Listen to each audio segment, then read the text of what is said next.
मैं doctor Uma Bareth, associate professor Sanskrit. प्रिय विद्यार्थियों, आज हम महाकवि बाणभट्ट के विषय में अध्ययन करेंगे। जैसे कि उनके लिए कहा जाता है बाणोच्छिष्टम जगत सर्वम, जो सूक्ति है उसके आधार पर उनके काव्य का विश्लेषण करेंगे। महाकवि बाण के संबंध में यह सूक्ति अति प्रचलित है कि संपूर्ण जगत यानी साहित्यिक जगत बाण की जूठन है, अर्थात बाण ने किसी भी विषय को अछूता नहीं छोड़ा है। जो कुछ भी उन्होंने वर्णन कर दिया है उससे आगे कुछ भी कहने की आवश्यकता नहीं है, इसीलिए सब कुछ बाण की जूठन है। इस सुभाषित का मुख्य आधार है कवि की सर्वतोमुखी प्रतिभा, व्यापक ज्ञान, अद्भुत वर्णन शैली, वर्ण्य विषय का सूक्ष्माति सूक्ष्म चित्रण और विपुल शब्द भंडार। बाणभट्ट को सौभाग्य से देशाटन का एवं समाज के सभी अंगों को समीप से देखने का सुअवसर मिला था। विद्वत्ता उन्हें विरासत के रूप में मिली थी। विद्वत्ता अनुभवजन्य ज्ञान से संयोग होते ही उसमें पूर्णता आ जाती है। बाण इसी प्रकार से पूर्ण विद्वत्ता से संपन्न थे, इसीलिए भौतिक जगत एवं साहित्यिक जगत की समस्त लीलाएं उनके बौद्धिक पटल पर साकार थी। रूढ़ियों का औचित्यपूर्ण पालन करने हेतु भी नवीनता के प्रति उनका झुकाव सदैव रहा है। संति श्वान युवा संख्या जाति भाजो गृहे गृहे उत्पादकान बहवः कवयः शरभा इव। इस पद्य के माध्यम से उन्होंने संपूर्ण स्वरूप मात्र का वर्णन करने वाले कवियों की कुत्ते से उपमा देकर निंदा की है। बाण ने अपने बहुमुखी जीवन के समस्त अनुभवों को समेटकर उन्हें अपने ग्रंथों में पद पद पर अनुस्यूत किया है। उनकी दोनों रचनाओं हर्षचरित और कादंबरी में वर्णनों की विविधता तथा विपुलता तथा शैली की नवीनता ने परवर्ती कवियों के लिए कुछ भी नवीन नहीं छोड़ा है। हर्षचरित बाण की प्रथम रचना है। इसमें कवि ने तत्कालीन समाज, शिक्षा, धर्म, नीति, आचार, कला कौशल, वस्त्र, रंग, छपाई, कला, धार्मिक संप्रदाय, विद्या केंद्र, राजकीय वैभव एवं राजतंत्र शिक्षा आदि का अत्यंत सुंदर चित्रण किया है। इस प्रकार तत्कालीन मानव समाज से विभिन्न अंगों का विस्तृत वर्णन हर्षचरित में है। विशेषता यह है कि जिस वर्णन के लिए कवि की लेखनी उठी उसका सांगोपांग वर्णन करके ही रुकी, साथ ही प्रभावशाली रोचकता एवं न्यूनता का भी निरंतर सन्निवेश रहा। हर्षचरितम में जहाँ समाज के सांस्कृतिक एवं नीतिपरक तत्वों का प्रफुल्ल विवेचन है, वहीं आख्यायिका मूलता के आधार पर मुख्यतः वीर रस एवं सहयोगी करुण श्रृंगार आदि रसों की सरस अभिव्यंजना है। प्रकृति की मधुर झांकी के साथ ऐतिहासिक, सामाजिक एवं सांस्कृतिक झांकी का कवि कर्म मिश्रित रूप प्रदर्शित है। बाण की दूसरी कृति कादंबरी एक कथा ग्रंथ है जो कल्पनाशील भावुक हृदय कवि की अद्वितीय सृष्टि है। हर्षचरित में उन्होंने अपनी कल्पनाओं का रेखांचित्र खींचा था, जिसमें अद्वितीय रंग भरकर कादंबरी के रूप में सहृदयों के समक्ष प्रस्तुत किया है। हर्षचरित में सेनापति सिंहनाद का उपदेश कादंबरी में शुकनासोपदेश के रूप में इतना विस्तृत एवं पूर्ण हुआ कि यदि यह कहा जाए कि जैसे महर्षि व्यास ने महाभारत में गीतामृत की सृष्टि की, उसी प्रकार बाण ने शुकनासोपदेश की, तो अत्युक्ति न होगी। कादंबरी शताधिक वर्णनों का संग्रह है। संक्षेप की उपेक्षा विस्तार की प्रधानता देने के कारण कालिदास के पश्चात सर्वाधिक मौलिकता बाण की अपेक्षा अन्य को प्राप्त नहीं हो सकी। परस्पर विरोधी वर्णनों में भी बाण उतने ही दक्ष हैं जितने समान श्रेणी के वर्णनों में। उनका वर्णन पद्धति में छोटे और बड़े का, चेतन अचेतन का, राजा और बहेलियों का, काम पीड़ित और तपस्वी का, स्त्री अथवा पुरुष का भेद कोई महत्व नहीं रखता है।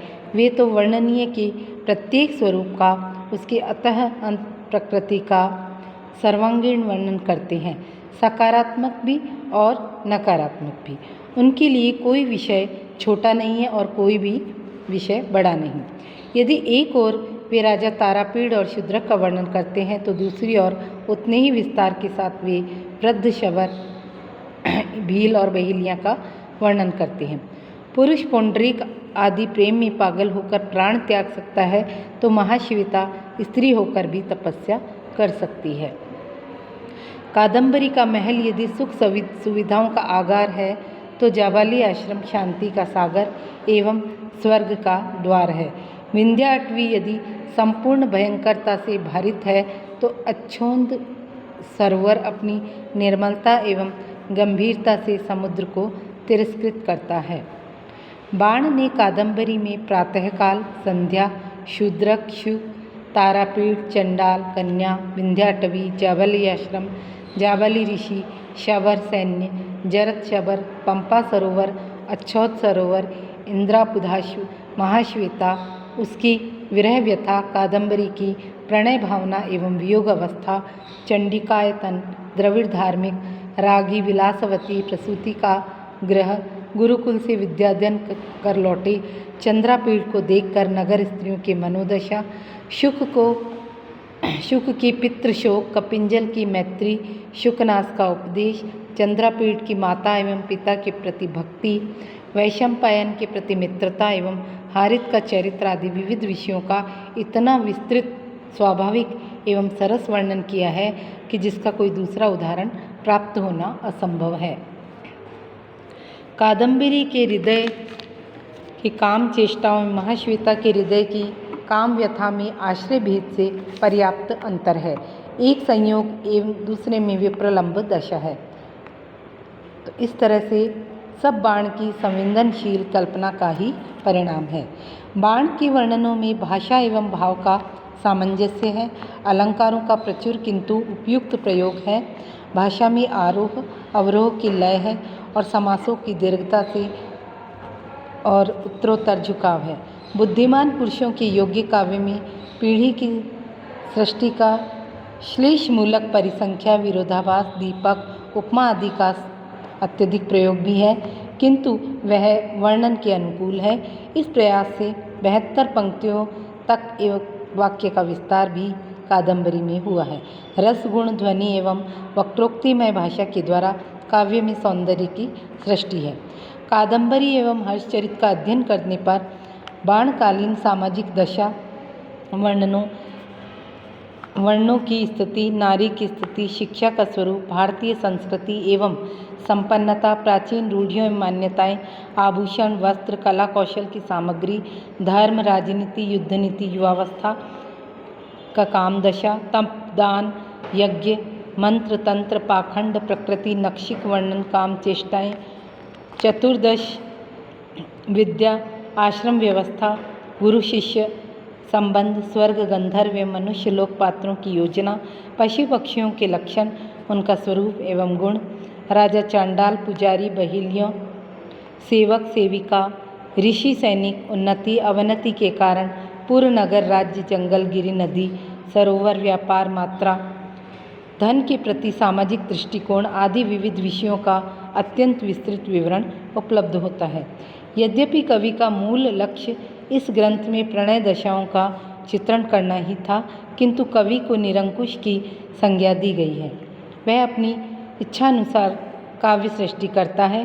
रोमांस प्रधान कृति होने पर भी उसमें शैव, शक्ति, वैष्णव, शपणक आदि संप्रदाय का तथा देवार्चन, यज्ञदान आदि का वर्णन भी कवि ने किया है।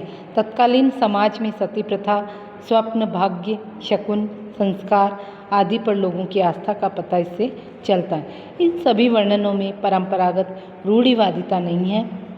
नवीनता की सृष्टि के लिए बाण ने कादम्बरी में नए नए शब्दों का भंडार भर दिया है। इस प्रकार ये कहा जा सकता है कि कादम्बरी विविध चित्रों की एक चित्रशाला है, जिसमें यथारुचि सभी प्रकार के चित्र देखने को मिलते हैं और उपदेश भी ग्रहण किया जा सकता है। इस प्रकार बाणोचिष्टम जगत सर्व की यदि हम संक्षिप्त मीमांसा करना चाहें तो निम्न स्तंभों का पर्यालोचन अपेक्षित है। बाण अपने युग के अत्यंत अनुभवी, सामाजिक स्थिति का साक्षात अवलोकन करने वाले सहृदय कवि थे। उनके पास अपार शब्द भंडार था। वे गद्य को ओजः, समास भूयस्थ की कसौटी पर कसा हुआ होने पर भी श्रेष्ठ मानते थे।